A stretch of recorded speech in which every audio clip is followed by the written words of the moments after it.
എന്താ വേണോട്ടെ? എന്റെ കയ്യപ്പോ പൊള്ളിയനെ. വേണ്ട, ഒന്ന് പോവേണ്ട. വേണ്ടതല്ലേ പറഞ്ഞു. ഒന്ന് പോവേണോട്ടാ. പോയേ, ഒന്ന് വേണ്ടല്ലേ, ഒന്ന് പോ.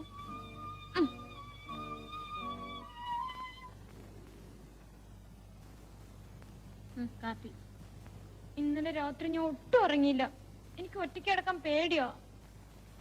ഇന്ന് ഞാനും മറ്റേ മുറി ഒന്ന് കിടക്കാൻ പോവാ. അയ്യോ വേണ്ട, അത് വേണോട്ടന്റെ മുറിയല്ലേ. നീ കാപ്പി കുടിക്ക്. എന്നാ കാപ്പി. എന്താ വേണോട്ടെ? ആ, അവൾ എന്താ പറഞ്ഞെന്നറിയാവോ? എന്താ? അവള് എന്റെ മുറി കിടക്കാൻ പോവാണെന്ന്. അതിനെന്താ, കിടന്നോട്ടെ. ഈ വേണുവാട്ടിന് യാതൊരു ബോധവും ഇല്ല. നമ്മൾ ഒരുമിച്ച് കിടക്കുന്ന മുറിയിലാണ് അവളെ കിടത്തുന്നത്. അത് നേരാ, അവൾ അപ്പുറത്ത് തന്നെ കിടന്നാ മതി.